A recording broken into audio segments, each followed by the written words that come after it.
আপনারা এ পর্যন্ত জেনেছেন যে রাষ্ট্রপতি নির্বাচন প্রসঙ্গে এখন পর্যন্ত চূড়ান্ত কোনো সিদ্ধান্ত হয়নি।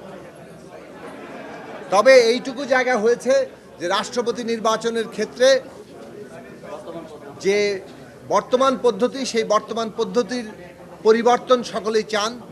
এখন সেই পরিবর্তন কি আকারে হবে তার জন্য ইলেকট্রাল কলেজ তৈরি করতে হবে, কিন্তু ইলেকট্রাল কলেজের আকার নিয়ে এখনো পর্যন্ত পুরোপুরি সিদ্ধান্ত হয়নি। একটা প্রস্তাব হচ্ছে 2 কক্ষ হলে 2 কক্ষের সদস্যদের দ্বারা ইলেকট্রাল কলেজ, আরেকটা প্রস্তাব হচ্ছে 2 কক্ষ প্লাস জেলা এবং সিটি কর্পোরেশন থেকে একজন করে প্রতিনিধি, আরেকটা প্রস্তাব হচ্ছে সকল স্তরের জনপ্রতিনিধিদের নিয়ে। তো এই 3 বিষয় নিয়ে আরও আলোচনা হবে এবং সর্বশেষ সিদ্ধান্ত হবে। দ্বিতীয় যে প্রসঙ্গ বারবার উঠে এসছে, যেহেতু এর আগে ঠিক হয়নি, সেটা হচ্ছে দ্বিকক্ষ বিশিষ্ট পার্লামেন্টের বিষয়ে সিদ্ধান্ত। আজকে আপনারা ইতিমধ্যে জেনেছেন যে দ্বিকক্ষ বিশিষ্ট পার্লামেন্ট করার ব্যাপারে একটা সর্বসম্মত সিদ্ধান্ত হয়েছে এবং দ্বিকক্ষ বিশিষ্ট পার্লামেন্টে সদস্য সংখ্যা 100 হবে, এই বিষয়ে সিদ্ধান্ত হয়েছে।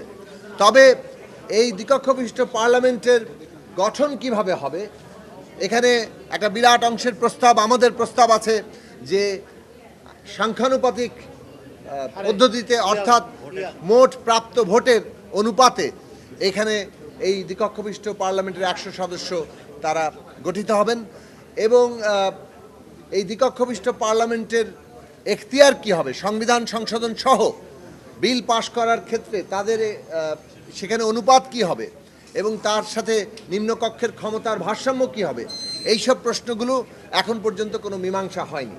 ফলে আজকে সিদ্ধান্ত হচ্ছে রাষ্ট্রপতি নির্বাচনের ক্ষেত্রে একটা অগ্রগতি, যে এটার জন্য একটা ইলেকট্রাল কলেজ করা হবে, পুরনো পদ্ধতির একটু বদল করা হবে, অন্যদিকে দ্বিকক্ষ বিশিষ্ট পার্লামেন্ট গঠন করা হবে এবং 100 সদস্যের হবে। এর বাইরে আরও যে প্রসঙ্গগুলো আলোচিত সেগুলো অমীমাংসিত আছে। প্রধানমন্ত্রীর মেয়াদ নিয়েও আসলে এখানে যে প্রস্তাব রাখা হয়েছিল ঐকমত্য কমিশনের পক্ষ থেকে, যে একজন ব্যক্তি সর্বোচ্চ জীবনে 2 বার প্রধানমন্ত্রীর শপথ গ্রহণ কিংবা প্রধানমন্ত্রী হতে পারবেন, সেই বিষয়ে আমরা আমাদের সমর্থন দিয়েছি। কিন্তু এ বিষয়ে অন্যান্য মতামত আছে, বিশেষভাবে 2টো গুরুত্বপূর্ণ মতামত আছে।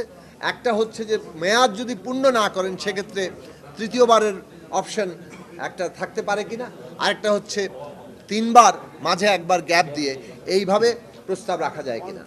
এখন মূলত বেশিরভাগ দল 2 বারের সর্বোচ্চ 2 বার 2 মেয়াদে প্রধানমন্ত্রী হতে পারবেন বলে মতামত দিয়েছেন।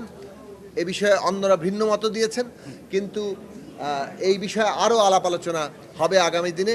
ঐকমত্য কমিশনের আলোচনা চলছে এবং এই ক্ষেত্রে নানা দিক থেকে যে আলোচনার মধ্যে একটা সৌহার্দ্য এবং শেষ পর্যন্ত জাতীয় স্বার্থে একটা জায়গায় পৌঁছানোর জন্য চেষ্টা, পার্থক্য সত্ত্বেও সেই চেষ্টা এখন পর্যন্ত অব্যাহত আছে। আমরা আশা করি এর মধ্য দিয়ে বাংলাদেশের ভবিষ্যতের জন্য একটা গণতান্ত্রিক রাষ্ট্র ব্যবস্থার কাঠামো আমরা তৈরি করতে পারব।